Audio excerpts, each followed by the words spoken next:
Welcome to our continuing series, Explorations in Savitri, as always with our beloved Alok.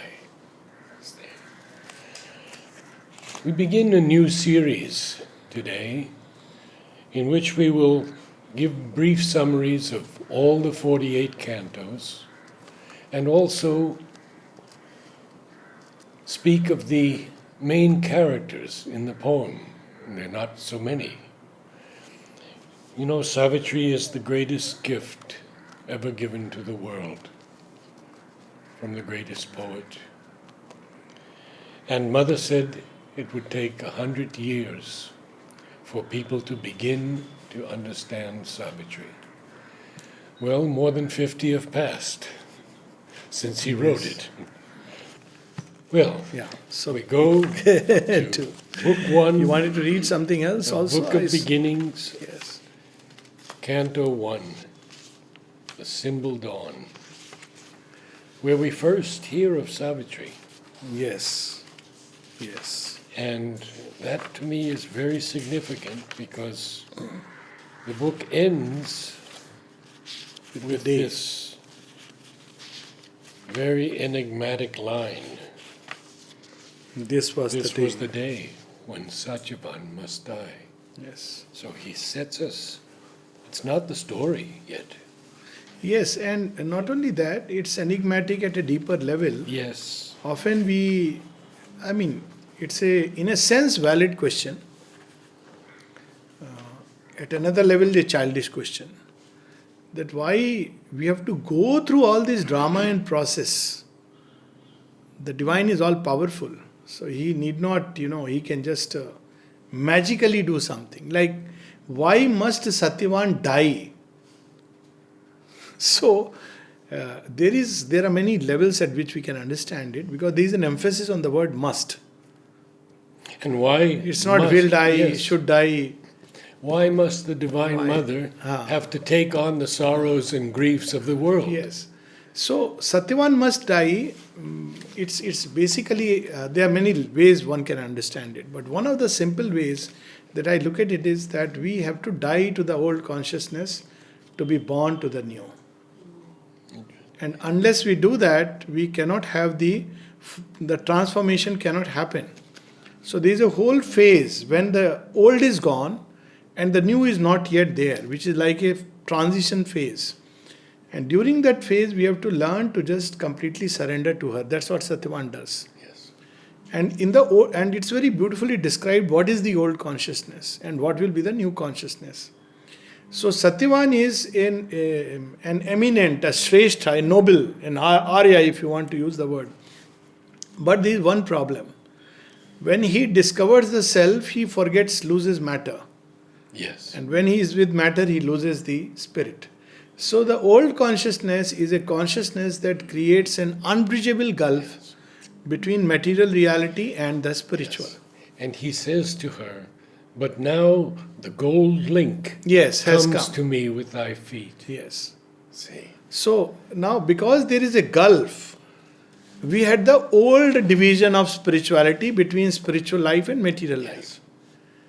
Now this gulf is created by whom? Actually from that other perspective there is no gulf. From the divine consciousness point of view, there is no gulf because it's all one. But there is a gulf within the human consciousness. And this gulf is filled with the grey of night. And that is death.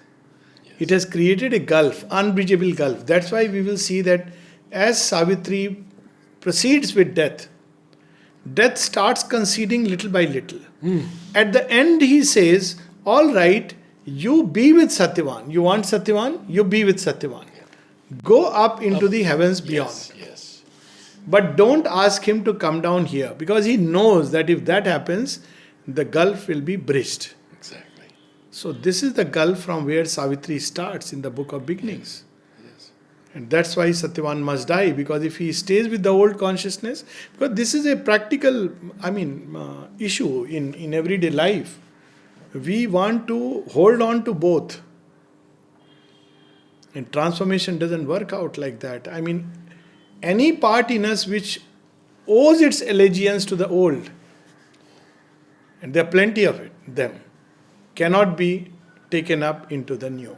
Yes. So therefore Satyavan must die within each one of us. So we start with the symbol. We'll just read few lines, a passage here, there, Yes, and go as yes, it flows. yes. Maybe after the first two cantos, when the foundation is laid, we can introduce, who are the characters, The characters. and Good. see how it goes. It's good to keep space for the divine inspiration. That's why two rigid forms. So the symbol dawn, as we see, it's a symbol, and dawn is the first goddess they invoked. The Vedic rishis invoked. And she is the first goddess because she brings not the illumination per se, but the clear sign and indication that the illumination is going to be. Exactly. Yeah. Dawn is not about the light. Actually, you don't see the light, but you know the light.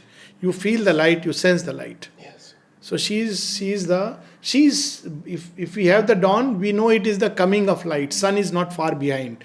To use a phrase from, Keats' paraphrase, Yes. that if dawn is near, sun is not far behind. So similarly, we see that Mother and Sri Aurobindo in their own life, because very often people ask this question, where is the supramental? So they are the heralds of the dawn. They have announced it's going to come. It's right there. And now for it to fully emerge into the play, it will take a gap of time. So the dawn arrives. But not before there is a fight. Yes. In individual life, in collective life. And if we see in Savitri itself, in the birth of Savitri, as you said, Sri Aurobindo had to redo it. And an earlier draft is in Baroda. But then 1916 is supposed to be the officially first draft, whatever it means. The attempt at a perfection. Perfection. But there is a big gap, there is a whole night which intercedes. The two world wars. Exactly. And then there is the final birth which Sri Aurobindo takes up and, And he even completes. writes to Amal, I guess it was, I have no time for Savitri now. Yes, which was and he said it's my most important work. Yes. So we see the same truth being revealed here. It was the hour before the gods awake. Now, not going into the details of the lines, but even if we connect it to Sri Aurobindo's coming and the supramental creation, you will read one of the very interesting prayers of the Mother, prayers and meditations, where she speaks of these brilliant gods whose hour has come. And then she speaks of the intelligence, the rapid activity of the intelligence, which is now trying to create new forms. So that is the time, if we see that first part of the previous century, suddenly there was a spurt of activity in every field. In the field of pure physics, in the field of biology, Yes. in the field of, in the geopolitical situations, there was suddenly a burst of activity, as if a change is going to come. So these gods were as if restless, they were wanting to take birth. And the human consciousness was getting churned. But, and there is a but, across the path of the divine event, the huge foreboding mind of night, alone, in her unlit temple of eternity, lay stressed immobile upon silence march. So, Mother very beautifully says, what is this divine event? It is creation itself. Yes. And closer to us, we may say it is the new creation.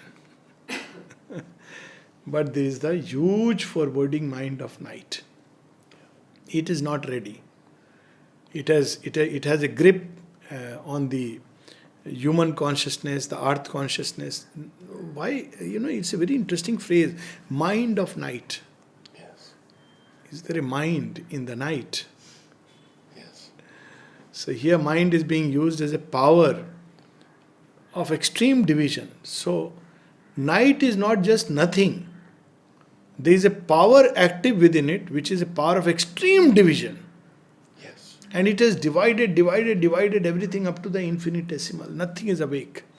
And we see that Yes. in these lines, Yes. these coming lines. In the unlit temple of eternity, the psychic must be lit, the flame must be lit, the deity established, the ego dethroned. So, all these are processes of yoga. Almost one felt opaque, impenetrable. In the somber symbol of her eyeless muse, the abysm of the unbodied infinite, a fathomless zero occupied the world. So I wonder how Aurobindo and the mother would have felt at that point of time. Opaque, impenetrable. Who was feeling? It's very interesting. He says, almost one felt. Giving the impression there is one who feels that everything is opaque, impenetrable. Sometimes in the evening talks when we read. And I just wonder, see, now we are so fortunate. We have all the letters, we have the books, we have everything ready-made served to us. So the first disciples, when Aurobindo was speaking of supermind, what they would have gathered? Next to nothing. Even now, we wonder. And he says, you would not understand. Would not understand. Opaque, impenetrable. Nobody would have probably even believed. Even though they had trust in Aurobindo and the mother, but they would have wondered, what is this? And almost one felt. Sometimes you feel that Aurobindo is identified, gone there, and he is feeling that this is so opaque. This is my field. Here I have to work. And what was the possibility that brought them down at this point? Yes. Thick of darkness. Sun is nearest when all is dark. If you see 1900, I mean, if we look at the field of science, at the field of spirituality, at the field of philosophy, everywhere, psychology, politics, it's thick, dense darkness. Yes. So sun has to come and announce itself. But then this is something which is not being done for the first time. Right. So he reveals to us a power of fallen, boundless self awake between the first and the last nothingness. So these are the two rivers which will come later on as rivers. So the first nothingness is, of course, the superconscient, in which everything is there as a potential, but not manifest. It's nothing. You can't define it, you can't describe it. Neti neti. And the last nothingness, this is also nothing. Because everything is there, but only hidden, concealed. You can't see it. It's nothing. So between them, there is a boundless self which is there in it, which is beginning to become awake. So it's very interesting that in that unlit temple of eternity, God himself is waking up. That vision of the mother before coming to Pondicherry, where she goes down into the depths of the inconscient, sees this great being lying and sleeping. And from his sleep, he is creating the worlds. And then when she goes, he wakes up, he opens the eyes. Hiranyagarbha. And then she says that he is the first avatar. He is the first descent which took place. We don't even know, because when we speak of the parable of the 10 avatars, it is only for this cycle of creation. There have been many cycles. Before. And we see that in this canto. Yes, we can see that. So there have been cycles, even before the Vedas, before the Chaldean legend. Mm-hmm. There have been cycles of creation where the effort has taken place. But the first descent of the divine entering into the inconscient, from there the whole thing starts. And he opens his eyes. He opens the eyes. Recalling the tenebrous womb from which it came, turned from the insoluble mystery of birth and the tardy process of mortality, and longed to reach its end in vacant knot. So there is a tendency, because everything is emerging from the inconscient, to collapse back into it. So turns away from this insoluble mystery of birth. So, very often the so called celebrated Vairagya in Indian thought is not a very healthy thing. Basically, it means that you find birth and life a terror, and you don't like it. It's difficult. The challenge is too much. So people take different routes to turn back, and one of them is this route. That what is the point? So it has a tendency to go back into the vacant knot, and now come few lines, and then we'll go to some other passage, because they again fill us with hope. As in a dark beginning of all things, a mute, featureless semblance of the unknown, repeating forever the unconscious act, prolonging forever the unseen will, cradled the cosmic drowse of ignorant force, whose moved creative slumber kindles the suns and carries our lives in its somnambulist whirl. You see, it's very interesting. Actually, every revelation of Sri Aurobindo, and Savitri, of course, is the profoundest of the profound. There are several ways you can see it. These few lines you can build into a whole metaphysical system of thought. Of course, very simple, that the first beginnings are just like a mechanical patterns of nature, which probably have not even taken a form. And these patterns of energy will eventually precipitate as a form. So he's describing the very beginning of things, before form is formed, to put it that way. You can also take it as when we first strive towards something. I always love to take out psychological meanings within it, because it's practical, it connects to us. So all beginnings are dark. So we should not be disheartened or give up. Second, in the beginning, there is a tendency to perpetuate the old ways, mechanically, whatever is happening. So many times people ask this question, what is this? I see, people are making a cult, going to samadhi, they are doing this gesture, that gesture, bowing down, putting flowers. No, we should read these lines. In the beginning, we go through the same process because we have a background, forever repeating the unconscious act. We go to the temple and we offer the flowers, whether there is anything in the heart or not.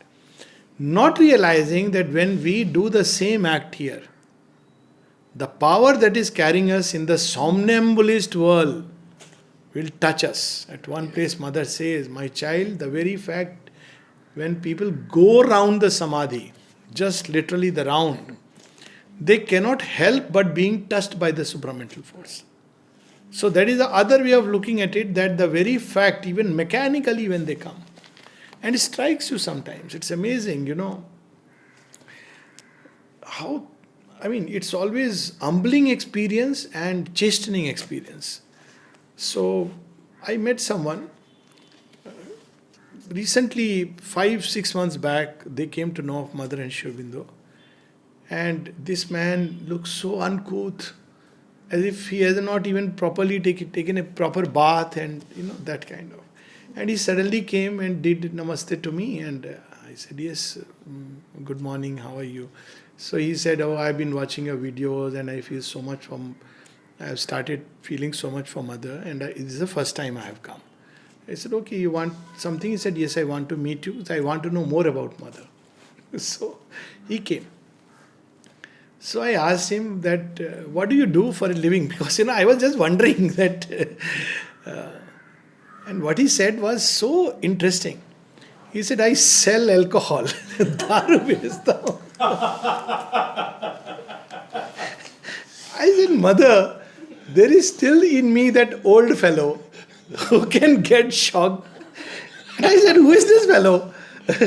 And then, but I was so happy. What a straightforward man. Yeah. He said, I sell alcohol. And then he told me something very interesting, which again, he says, you know what, I tried different things, I failed in all. But this one has succeeded, and I look after my family. I said, good. It's okay. I mean, what else to say?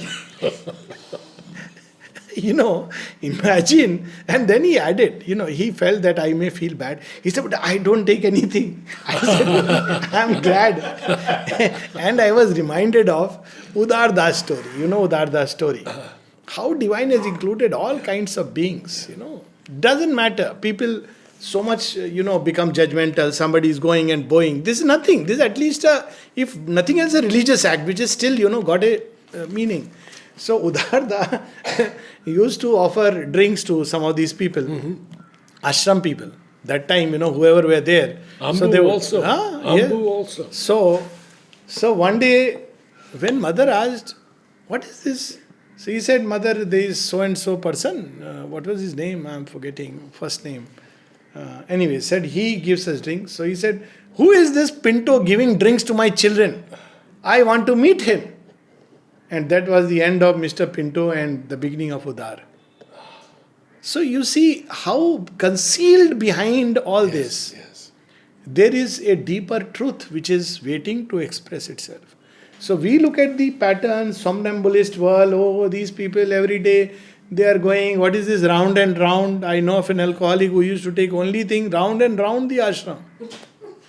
Yes, he used to do only that. But tremendous intelligence. Once I told him, why are you doing this? He said, so you are being judgmental.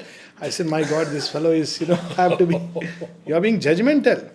Mother and Aurobindo were not judgmental. I said, yes, I am afraid I made a mistake, though I had no such intention of judging you.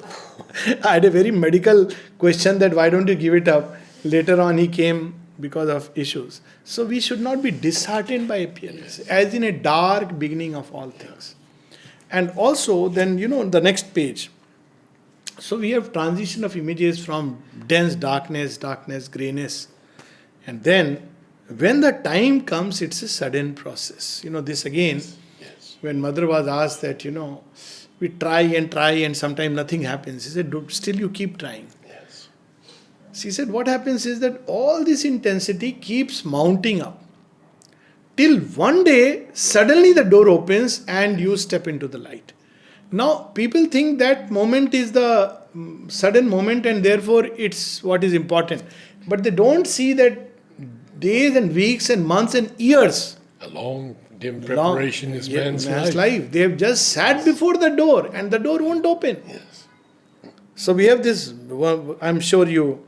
I'd like to start with, it was as though, even in its noughts profound, even in this ultimate dissolution's core, there lurked an unremembering entity, survivor of a slain and buried past, condemned to resume the effort and the pang, reviving in another frustrate world. Yes.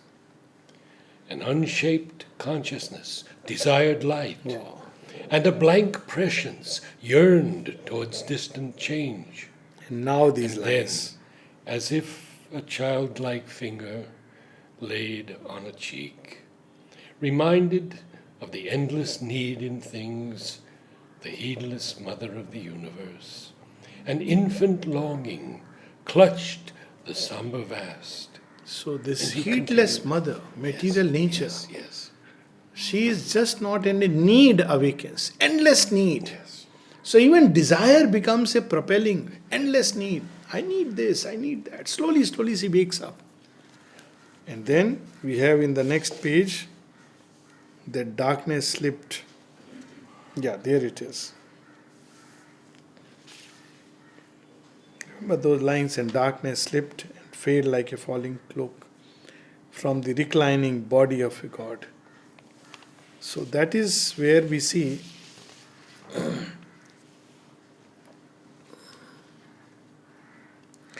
and another very interesting, so there is a long passage, there are a number of transition of images, many transitional images where we see one after another, the dawn, once it comes, it awakens the light, and then a time comes when suddenly everything becomes ablaze and awake, and the yagna starts. That next page, on page 4, we have toward the end that the Divine Mother finally comes. So dawn arrives, then the Divine Mother comes, and then what happens after that is wonderful.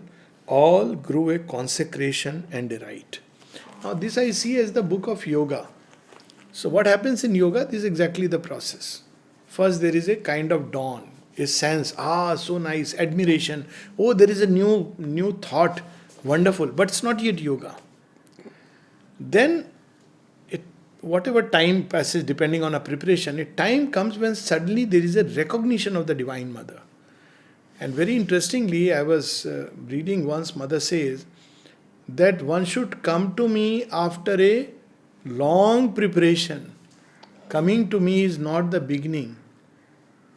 A time comes, and most of the time I see most people take time to recognize the Divine Mother. Yes.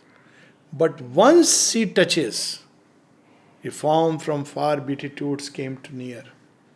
Then the yagna starts. She kindles to fire. Then there is the true initiation. So there is a preparatory stage even in yoga where there is a mental illumination like the dawn. You feel there is something, but you don't quite hold it, grasp it. It's tangible and yet intangible. You know it is there and yet you don't see it. There's a phase. And one can linger in that phase for long.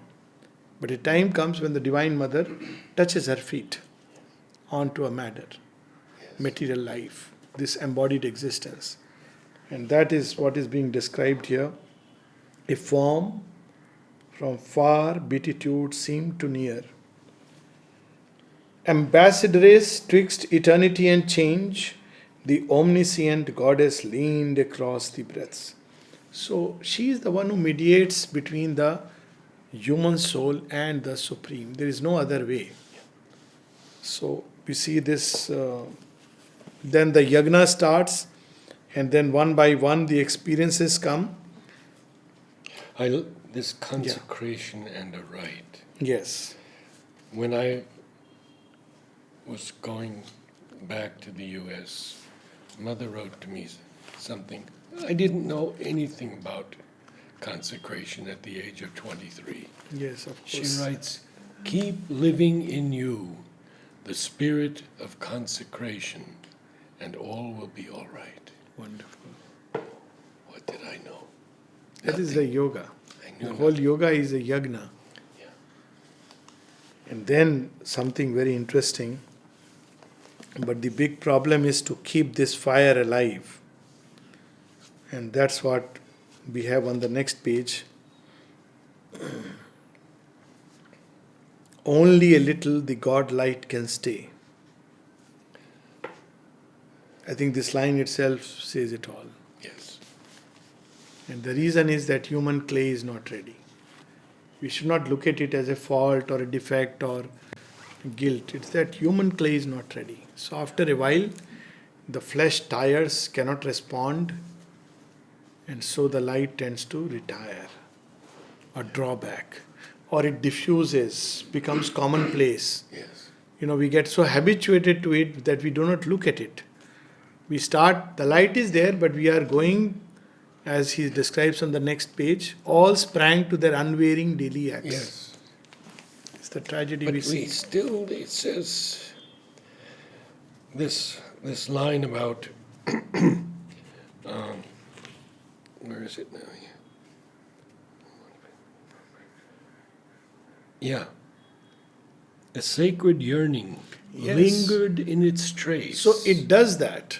It Yes. keeps the heart, it opens the heart to the yearning, to the aspiration, to the seeking, longing, which will in turn prepare everything once again. Yes. Yes. So the first touch is the touch of the fire, touch of the sun. There's an instant glow, which all of us experience it like the initiatory ritual, if you want to say it. Ritual in the deepest sense, the rite. Right, yes. Then the rest of the members have to become ready. So that's where there is a diffusion of light. And this is a very common problem, at least, people don't understand. Like living in Pondicherry, for example, there are two sides to it. One is that there is a tremendous light and power, which no doubt. But precisely because of that, sometimes very difficult for human consciousness to all the time assimilate it. So there is a tendency to start going about your life in the everyday process. So the common light of earthly day. Yes. And we have that description on the next page. All sprang to their unwearying daily acts. So you know there is a light, it has come, this power is there to help us. But after some time, we get so used to it, so accustomed to it. Habit. So we spring up to our daily unwearying acts. The 1,000 peoples of the soil and tree obeyed the unforeseen instant's urge.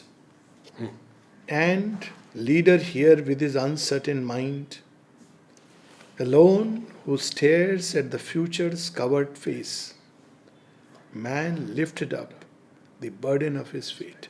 I think the other day I was reading something from the mother. She says, my child, when you are in difficulty, why don't you call me?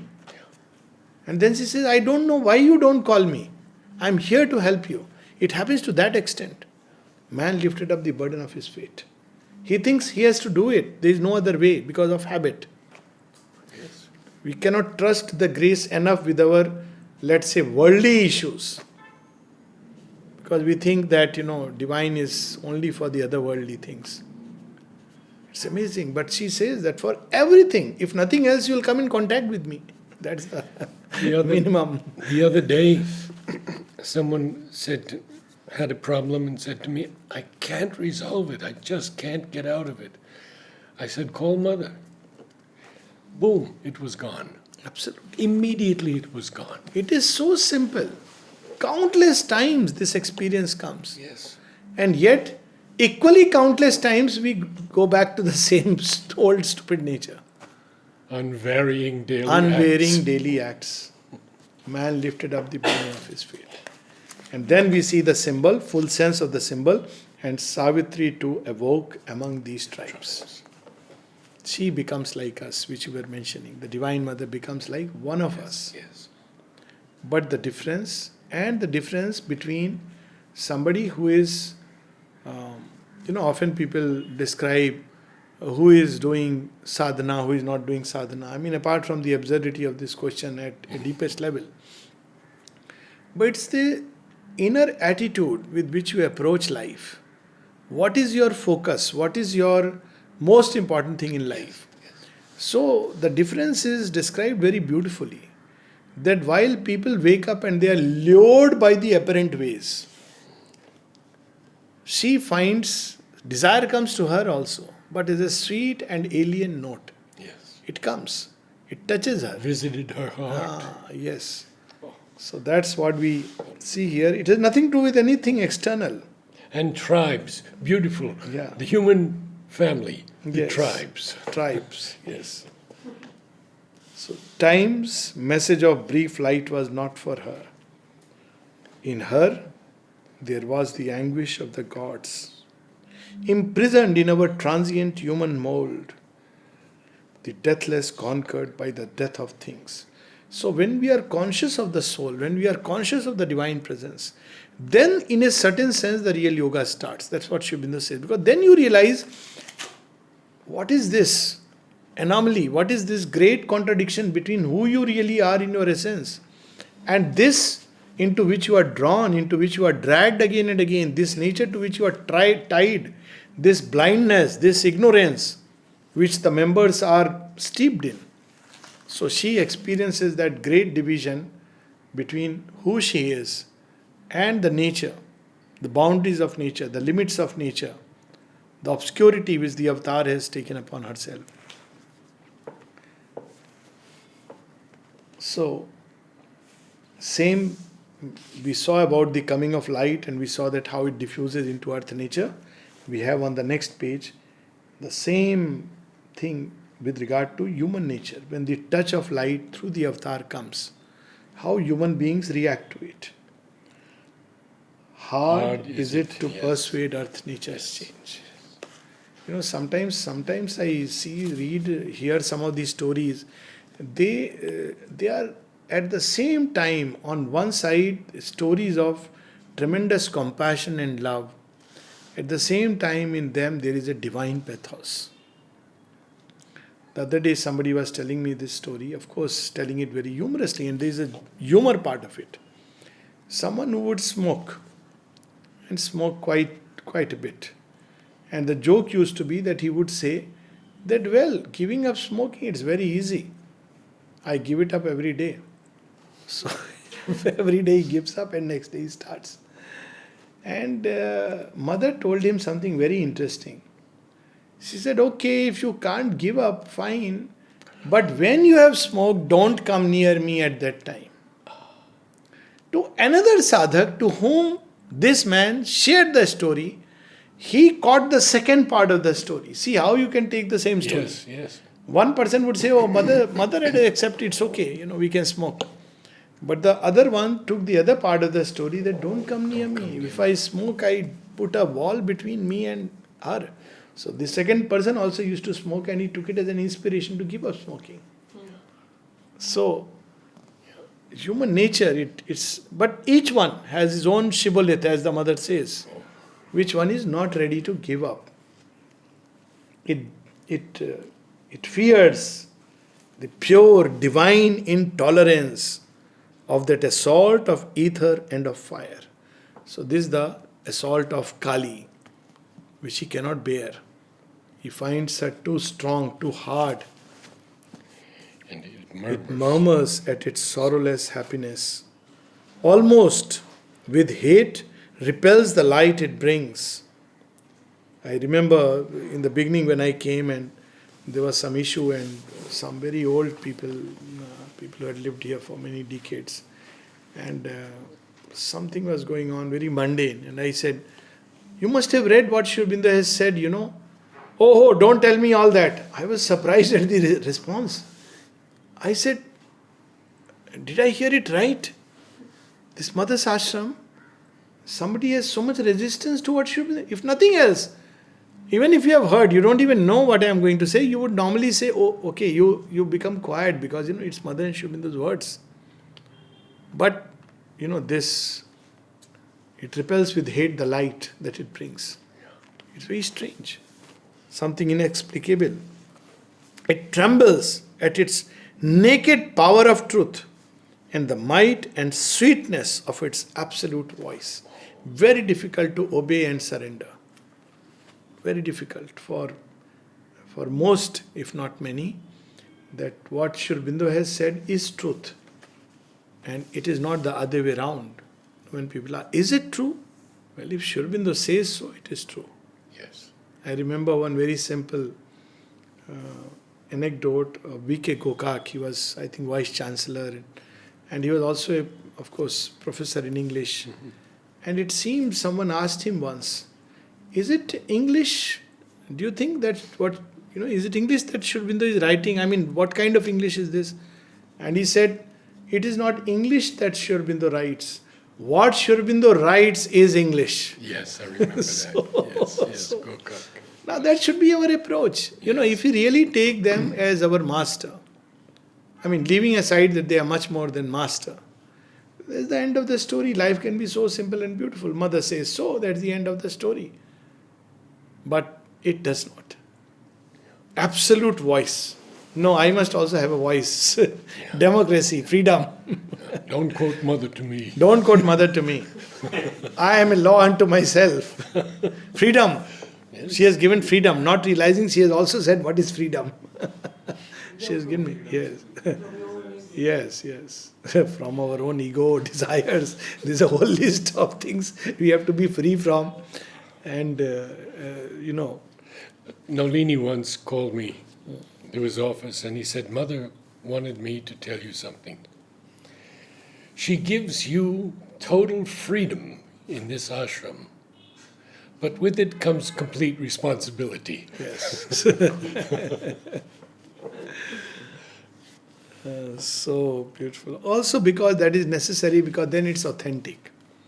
If something is forced upon you as a code of conduct, Yes. then the problem is that whatever change comes is not authentic. Yes. Each part has to freely choose to change. That is a big challenge of transformation. So it's not like a religious code, which is what happens to every movement. After some time, you will see that it turns into a code, A moral code. moral code, Yes. ethical code, or Yes, yes. simply a religious code. Yes. Mother said so, mother does not like, mother likes, which is not what it should become.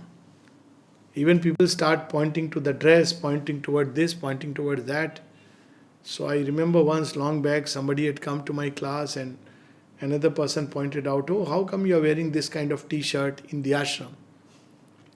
So she asked me, I said, see, this is the irony of life, that you have come for the Savitri class, your attention is on the Divine Mother and Savitri. Somebody's attention is on your t-shirt.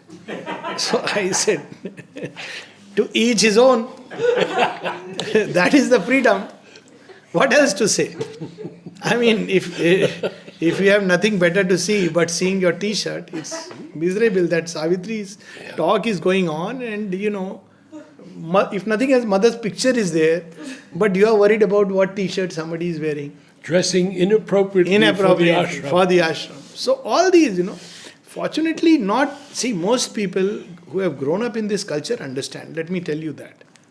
Instinctively, this is my experience having dealt with number of old ashramite. But there is a small band, but unfortunately a very, Vocal. yes, very vocal, very much at crucial places. At every gate, you have the stone-eyed law. Stone-eyed law. Right at the post where you don't want to meet, there you will meet. But rest of the people are very wonderful, So this is what he is cautioning also on the same page.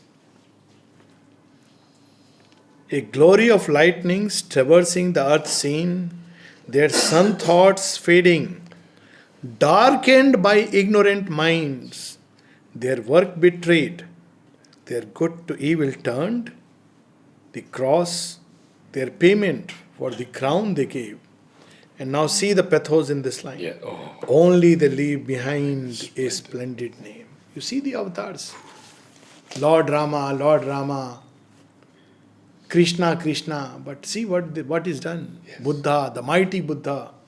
Yes. What they've done to the avatars. Christ, Aurobindo says, on his tomb they erected a religion. Yeah. So this what should not happen, and I'm sure this won't happen, because this time the Divine Mother has seen to it, we'll see to it that it doesn't happen. I think we'll stop here and see.